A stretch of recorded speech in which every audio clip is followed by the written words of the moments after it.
It's that simple enough, but the way I sharpen, I don't use that. Alrighty, now this is how I sharpen a knife and some of the progressions of which I've sharpened knives in the past. It's been requested a lot by different people watching my videos. One in particular is DW Hunter. Go check his channel out. He's got a lot of squirrel dog stuff on there. And he comments on pretty much all my videos, so I feel obliged to help him out. So anyways, I guess we're doing this video for him. So, start off with the guy that I learned off of. He had just a stone probably about, I don't know, yay long. And it was one of those where it had a wood on the bottom, like a half of a box, and then it had a cap that covered over it. It was all wood. We only used one stone. I don't know what grit it was. I don't know what kind of stone it was or anything like that. But anyhow, so we use that. Can't tell you anything details about it. But anyways, so when I went into stones, I got me a tri-stone. That way I had all the different grits and I could kind of filter it to my needs. So the way these work, and they make bigger versions, it's just the one I got. But the way these work, you got these little locking lugs, whatever you want to call them. You unscrew them, they go both directions. And that will allow you to move this out and turn it whichever direction or angle, whatever you need. Now, it's got a coarse, a medium, and a fine on it. Red's the fine on this particular model. And I don't know if y'all can tell that or not by looking down the edge of it, just how dished out it is from how much I've used it through the years. You always do most of your work on the rough side when you're trying to re-face a knife or re-edge a knife. So this thing is dished out bigger than crap. That's one reason I quit using it.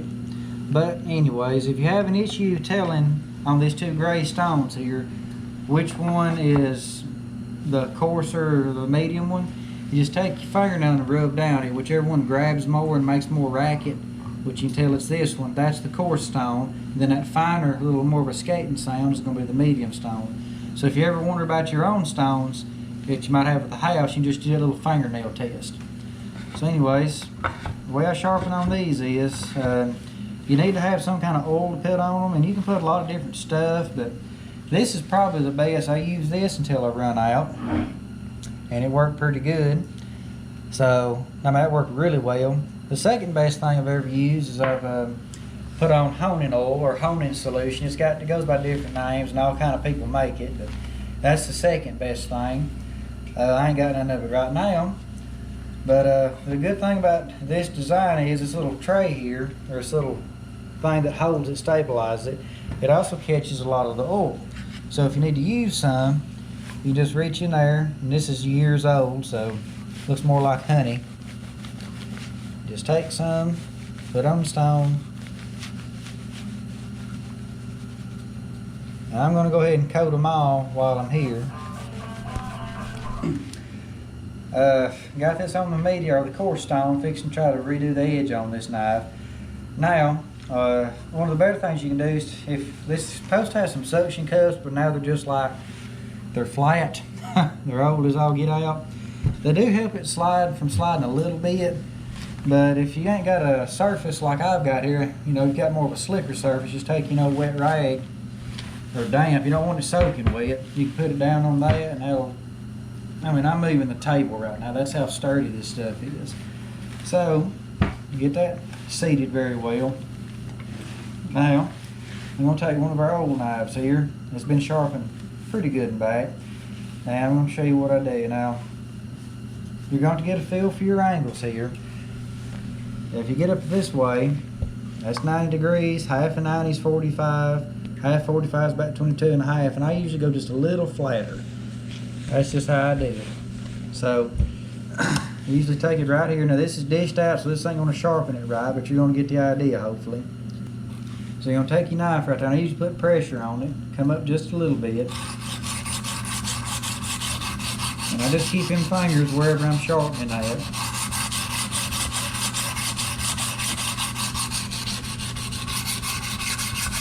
And when you get to the tip, you got to change your angle because it curves around. So if you just hold it flat, it wouldn't actually contact the edge. You got to come up a little bit, like that.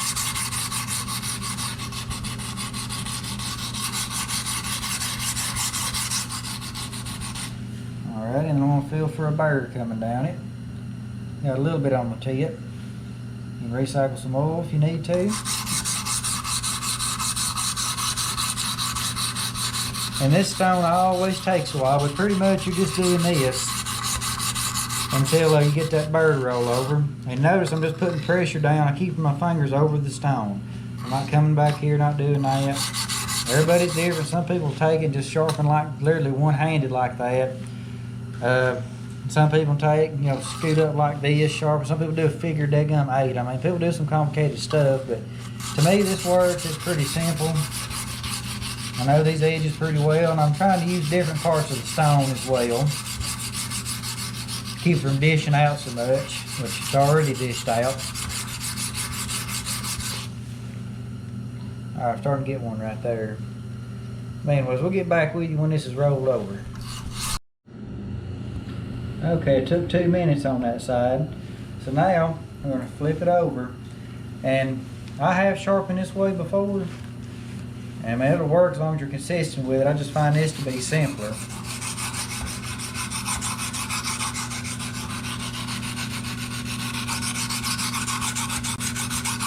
The way I used to sharpen a long time ago, and I'd keep a lot of oil on the stone, is I'd come back and drag through, go on the other side, all that, that's oil you just collected on this side, I'd wipe it off and then go right back. And I sharpened this way for years.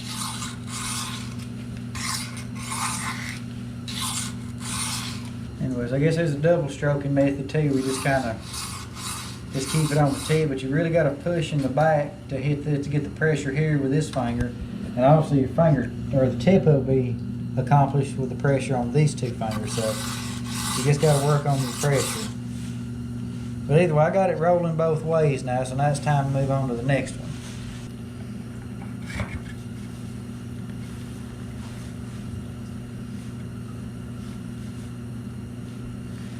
Alrighty.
Alrighty, time to move on.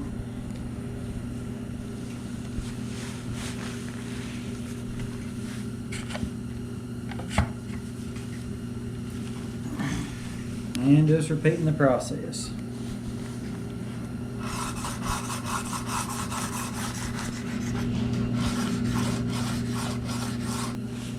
Alrighty. And then when you do start getting close, you definitely need to start alternating sides until you can't feel a burr over each side, but you can feel that edge grabbing very well. In other words, or I guess more of a visual demonstration, if you got that edge coming down and you're just rolling it back and forth until it's getting finer and finer, then on the final steps, you actually need to hit a stroke on each side to help straighten that edge out of thin. Because if not, it's just going to keep going back and forth and back and forth. You just need to, at the very end there, just start alternating, stroke for stroke, get it to a point. And that's pretty, at this point, you've been using a pretty good pressure on it. Now it's time to help make it a little bit finer. So now you come back, and I'm doing this light as I'll get out. using one hand and just stroking it real light. I'm sure there's a joke in there somewhere, but anyhow, this ain't no time for that kind of stuff. So just do this a few times, 10, 20, whatever you feel comfortable with. Just try to keep the same pressure best you can. And then when you get through at that pressure, then you go a little bit lighter.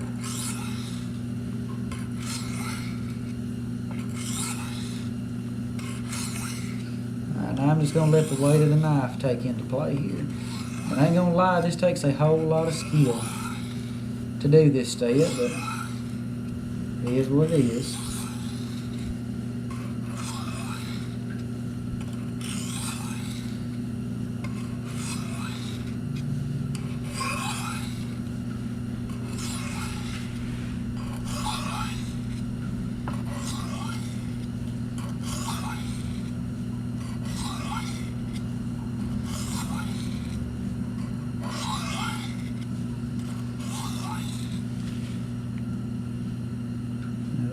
Is a grabby little edge.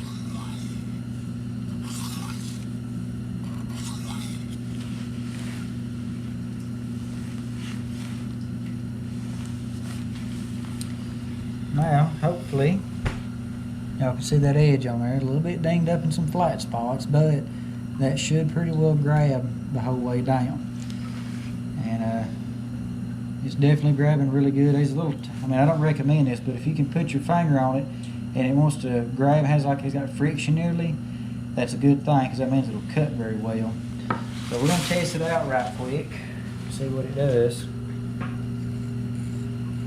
Yep, I already got it popping hair off the stone, just like that. I don't know how well that camera's picking that up, but it'll shave the skin off of you too, yeah. But anyways, that knife, believe it or not, still ain't sharp. And we're fixing to change that.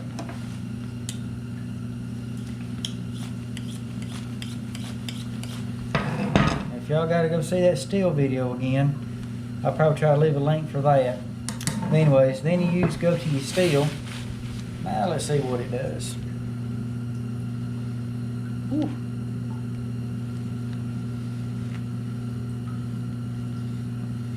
Hopefully that's pretty evident. That is absolutely popping the hairs off. I mean popping them off.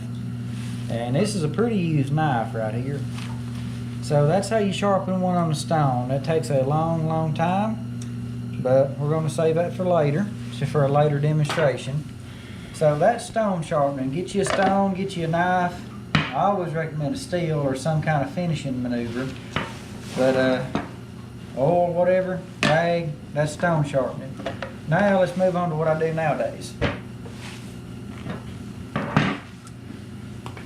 Well, at some point in your life you realize you're starting to get old and lazy, and this is an old lazy way of sharpening a knife. And if you ain't figured this part out yet, that's on you, I reckon. Everybody and their brother knows about a work sharp, but all they know about it is how to use the angles that are given to you. Like I said, I try to get up near about a 15 or so, and I think these go to like 25, 22, something like that. So everybody knows how to use one regular. Start off with your coarse belt, take 5 seconds to go from the heel to the tip, and go back and just work your way through the grits. That's simple enough, but the way I sharpen, I don't use that at all. Yeah, okay, because they won't let me get my angle. So this is a method I've developed. So I'm going to get me a good belt here. And I probably don't need it, but we're going to change the face on it anyways. So on this particular color pattern, the green is the coarse, that burgundy is the medium, and this is like your emery cloth belt basically, a little gray one. So get that going. Now I only use the side that is going down, because what happens is when you're sitting there grinding and sharpening like that knife was here, you're sitting there grinding and sharpening, it'll roll over at edge like that, and if you go to this side, it may want to just break that edge off and you've lost your progress. So what I do is I like to hit this side, turn it around, and then use this side. And I'm able to gauge my angle very well because I'm sitting here right above it looking down on it. So once again, everybody knows them angles.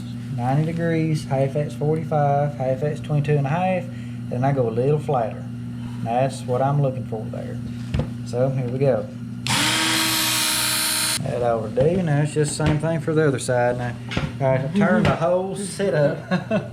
That way I can once again be right over it and watch it.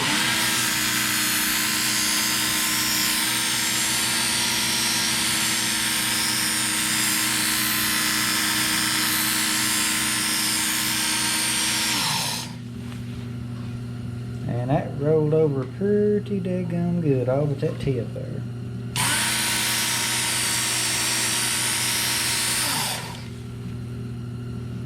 Now we solved that issue.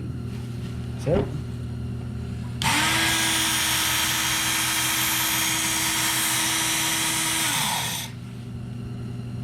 alright, now that's rolling both sides. That is so much faster. The downside is if electricity ever goes out, you're kind of screwed with this unless you just want to, put it on something flat and use it that way. But anyhow, it's rolling back and forth. We go to the next belt.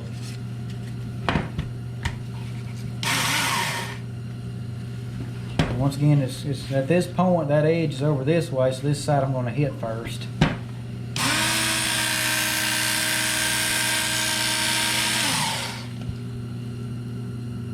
And once you get past that first stone, you just glide through the rest of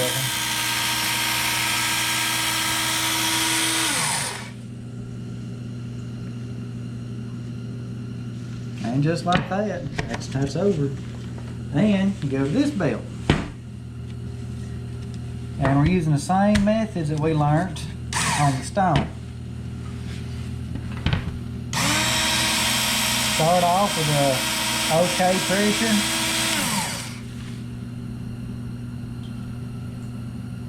And then, after you get that, roll that side down for a couple times, then you start doing your light duty strokes there.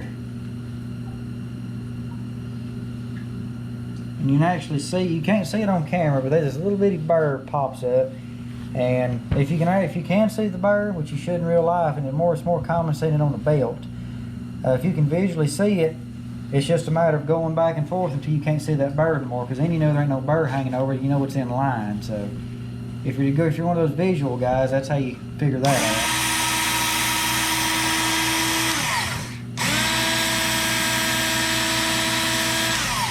Now I'm just barely letting stone, or barely letting it touch, a baby could knock this out of my hands right now.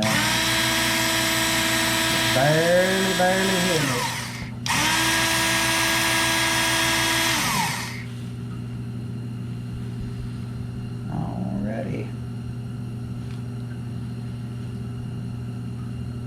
Not as grabby as the stone is, but still not bad. Let's see what that does off the belt. That's taking hair right off. Hope that camera's picking that up pretty well, but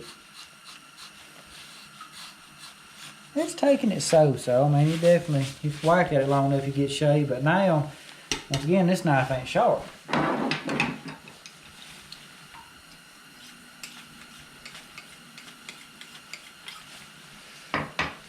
Alrighty. Running out of hair. So on the bottom, we'll try that out. Now that knife is popping that hair off.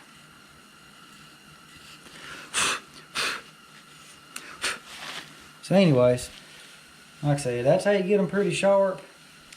Now, you don't want to get the angles too steep on them, because the steeper that angle goes, the weaker it becomes. You still want it to have enough strength to it, because like I said, you ain't like those guys that sharpen, keep it flat on one angle and then come way down to 15. That's literally only 15 degrees.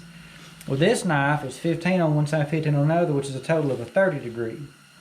So if you actually had a true 15, flat on one side, only 15 on the other, that would chip on bones and that wouldn't last worth a dang. But then again, we're sitting here cutting up meat and taking stuff off of bones. We're not sitting there chopping up carrots. It's a whole new world, a whole new ball game.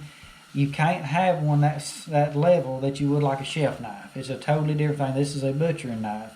I mean, it's still taking hair, it's still impressive, but anyways, don't sit there and try to get absolutely perfect with it. That is not the concept. The concept is to get it pretty daggum sharp where you can take meat off the bones and cut stuff up all day. I mean, these are working knives.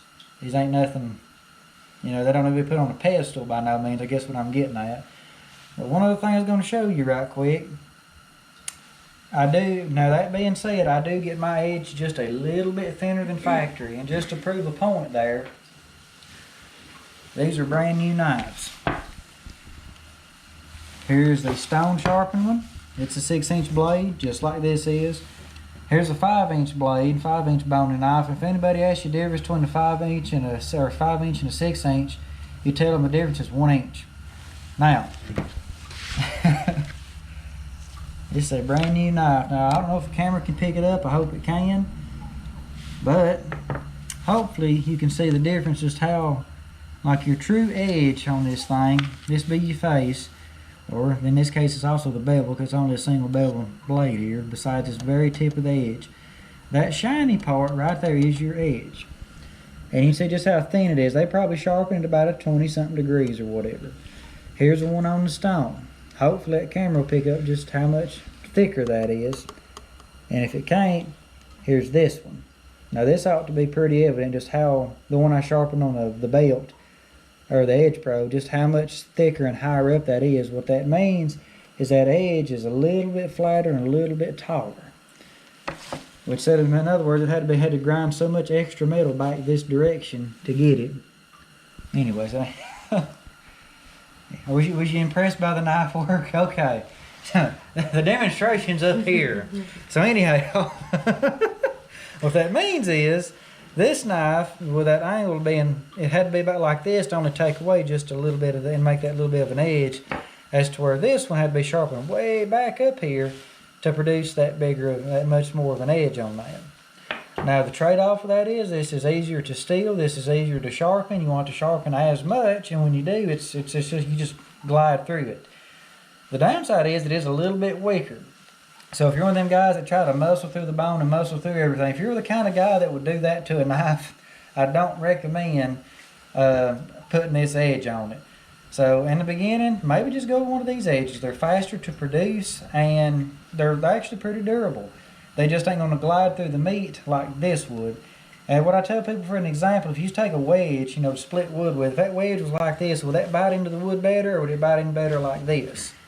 The thinner it is, the better it bites into meat, and bites into anything for that matter, but the more brittle it is, so you can't be manhandling it. So if you look at somebody's knife and it looks like this, they might not know what they're doing. I'm not saying they do if they don't, but they just might muscle through things. But if you see one that looks like this, you're looking at somebody that is just not wanting to put any unnecessary stress on their bodies, and they probably know the bone structure a little bit better. So that's some of the trade secrets. I know a few more. Like, how some people use leather to finish off, some people use the emery claw, some people I've seen take a paper towel and wet it and put it on top of their stones and just reverse drag on it like leather. And that actually does a really good edge too. That's a highly impressive edge. But anyways, hopefully that answered a bunch of y'all's questions. Hopefully y'all learned something from that. If y'all have any more questions, holler, leave a comment or something, and we'll go from there.